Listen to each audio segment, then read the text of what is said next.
in my opinion, while you and your buddies want to come across as objective and honest with car reviews, you will come across as snobbish, as I don't know what to say about that. What to do, right? Uh, Hi Bobby, is the Mercedes-Benz AMG A45S normal version coming to Malaysia? Actually, I don't really understand what is A45 AMG normal version. So I think they're already here, right? Can go and buy them.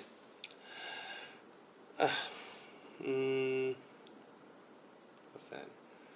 Bobby, is the facelift W212 good? Yes, it is a good car. It is a good car. The W212 is, in my opinion, is built more solid than the current W213. Even though the interior is not as flashy, as good looking, but that is a very, very good car. Yeah. Press your prices when you're buying one, because some of them are still trying to maintain their selling price. No, just press them. Alright? I like the very honest rant at the end, because I felt your depression from your 320i review. The whole video mood was so down and tired, and everybody needs some rest. Yeah, actually, yeah. At the verge of my burning out, I got the 320i, and that got me even more, yeah, sorry for that. It's not a bad car, but it's just, you can tell the major manufacturers. Put it this way, you look at the new Honda City. What's the difference with the previous one? There's no difference. They move the aircon vents around, right? They change a little bit here and there, and then they call it a new model. That's the problem with the car industry now, right? They just, yeah, they'll buy, don't worry, just move a little bit of stuff here and there, and just every 5 years they change the design. That's it. Change a little bit here and there. Basically, at the end of the day, it's just, you just don't feel the kind of drive anymore. Remember the Kia Spectra to Kia Forte? Wow, right? Remember that? Yeah. Most of the major car makers have given up on that. They just, spend so much effort for what? No, they'll still buy it. Don't be an idiot, We'll market the hell out of it. Yeah. That's how most of the major car makers are now.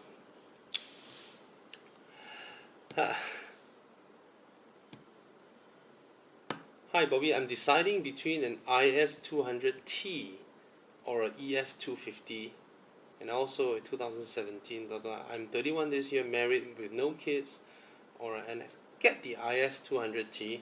It's rare in the market. You will be able to retain your value pretty well, and you will get to mix with the driving community of the IS group, and then and you get to bring your wife out more, join, do activities, and all that. Oh, you're from Singapore. Then I'm not sure if do you like coming to Malaysia to drive, and probably your wife would prefer a crossover. Then maybe you can get the NX200T. Then you can go for long road trips in Malaysia once the whole COVID thing is over. And in terms of reliability, you're looking at Lexus, so it's not even something that we need to discuss anymore, right? It's a Lexus. By default, they will work. And the ES250 or 2017 ES250 that's not the new model. Nah, don't go for the old one. I mean, it's spacious, but it's spacious in a way whereby, how do I put this?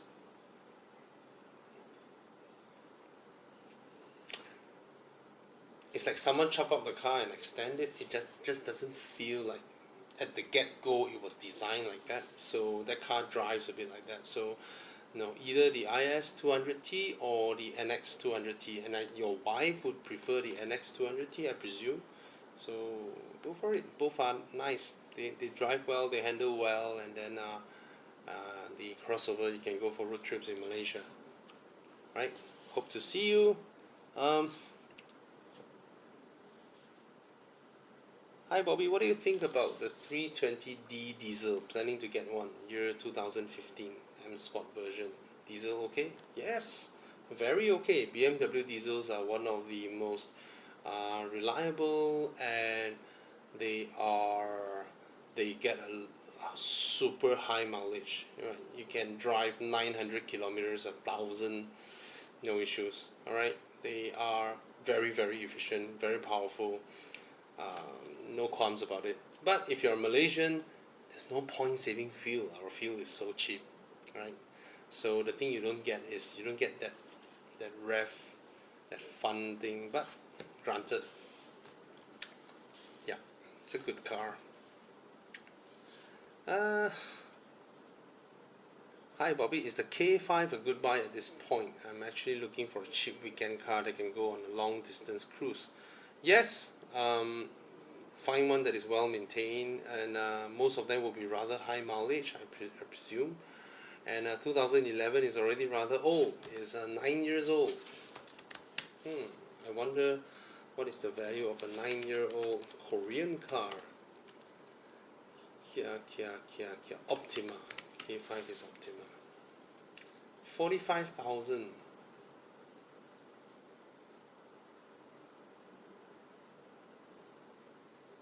It's not cheap though. If you're talking about a weekend car, it's not cheap.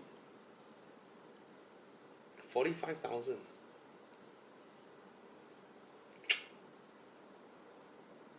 See, I'm looking at the 2011 325i BMW at about this price, 50,000.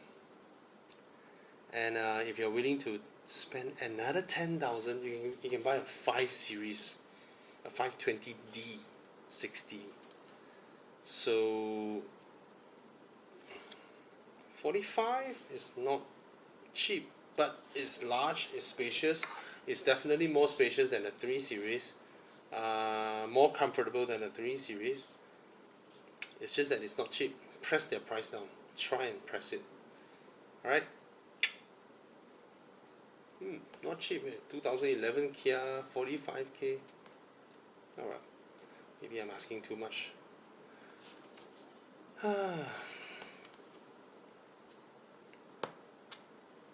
Hi Bobby. X3 2019 or XC60 T5? I would actually, if you're looking at the T5, I would actually recommend you to go for the X3.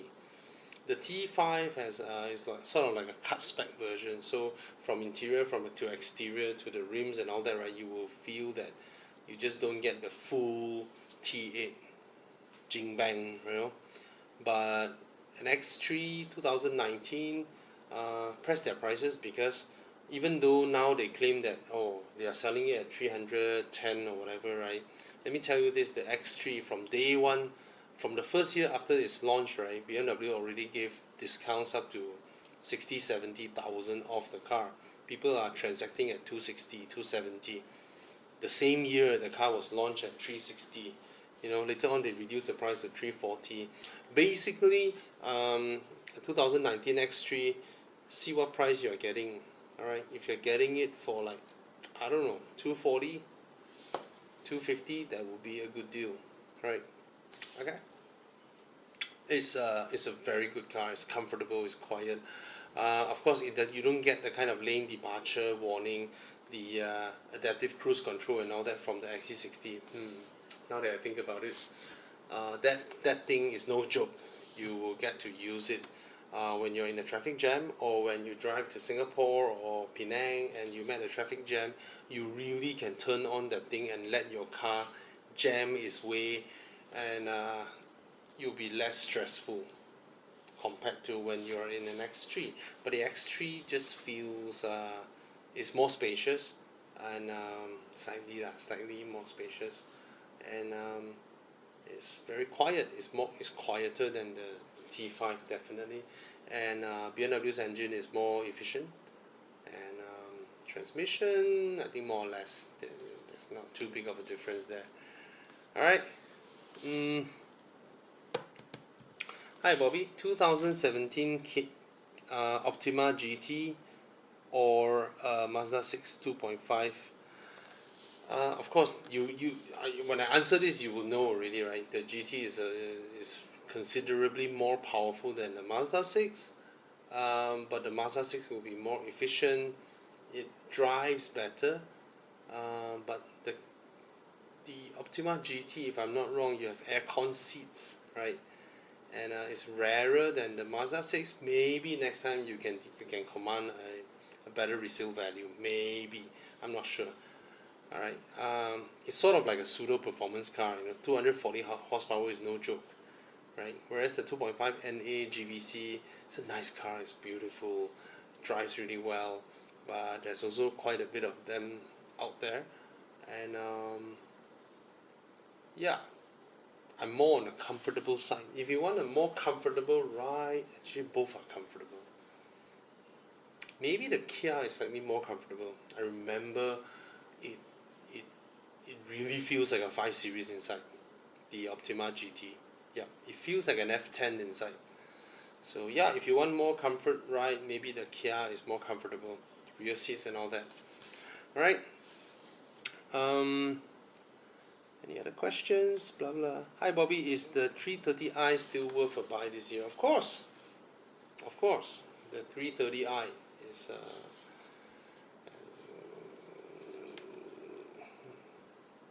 if you can take the suspension. I just find it very hard for me. Some people find it okay. So if you can take the suspension, it's a fantastic car. Alright. Hi Bobby, I took your advice and bought a Lexus IS 250. Enjoyed it so much. Congrats and thanks. Well, oh yeah, congrats in advance for your channel to 100k. Everybody's mentioning that, right? Hi Bobby, Kia's diesel engine. Do they have any issues? I think back then the old Carnival they might have an issue, but I don't think the new one is problematic. Never heard of much issues. Yeah, the Grand Carnival is brilliant. It's a brilliant car. How come so many questions on Kia? Hi Bobby, I'm getting my license soon. I don't know what should I get as my first car. I have a budget around 75,000. I want a car that is fun and daily drivable. Any recommendations? Thanks in advance. Get a BMW Z4, right? If this is your budget, 75,000, you can get a Z4. You will meet a lot of great friends, driving kakis, go places. Maybe you meet your future business partner and all that. Yeah, 75,000. That's the car to get. Get a drop top. All right, you will enjoy driving a lot more. You will get to meet a lot more interesting people rather than your fixed circle. The thing is this: you buy a car guy car. Right? You can drive your car to BHP at Karak Highway by yourself on a Saturday or Sunday early morning weekend. You can meet some driving groups and join them and drive and talk to them. Yeah. All right. Hi Bobby, your Q&A session is very helpful. Thank you. Hi Bobby, would you recommend an E90 325i for a fresh grad? What I think is that instead of getting a Vios or City, I can compensate the maintenance and road tax from the price difference, provided it's in good condition, since E90 is around 30,000 cheaper. So one guy said maintenance cost is too high, another guy said buy a City. No, go for it. Yes, go for it. Take your time to find a good condition one, or you can join Evo Club and get it inspected, then go ahead. It's not high maintenance at all if you know what you're doing or getting into. Smart decision. Come out for drives. Don't listen too much to people who have never taken this, driven.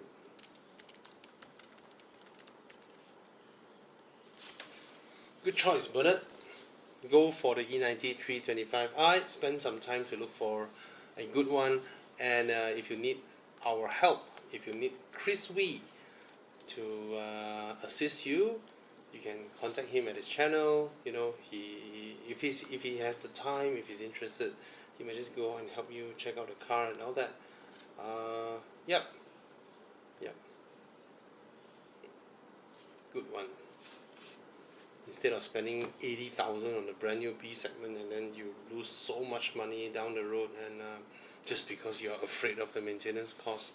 You're correct. It's so cheap now. I mean, if you say the price difference is 30,000, it may be more. It could be 40,000. You know, 325i.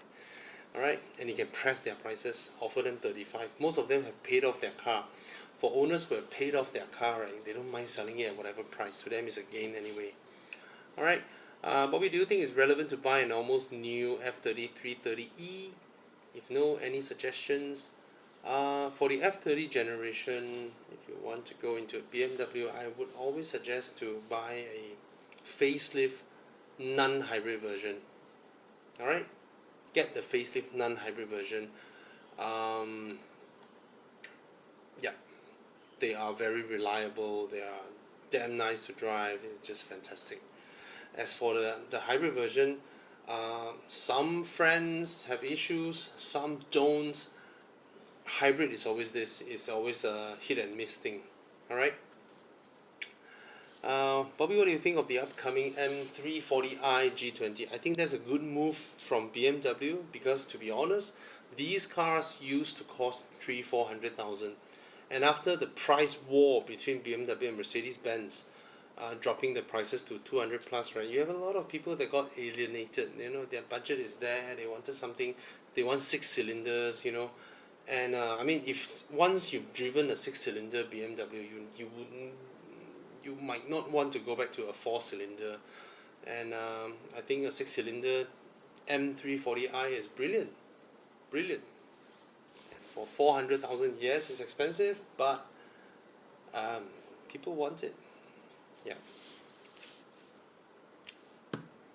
What are your advice on buying a Subaru BRZ as my first car for daily drive? Go. Good choice. No, you don't need to have knowledge on boxer engine. Your mechanic would have knowledge on boxer engine. It's reliable. It's a fantastic choice. Buy this car. Join the driving groups. The 86 group. Alan Tan, the president. Join them. You have a fun time. You'll be living the life that someone who worked all his life, and by his 45 he bought a Porsche Boxster, and he began joining the Porsche group and go here cari makan, go track day. You know, people live that kind of life after they work their entire life. But buying a 86 or BRZ as your first car, you'll be enjoying this kind of lifestyle immediately, and it's worth it. Go ahead. It's a fantastic price now. It's like 90,000. All right. Thank you. Words of encouragement. Thank you.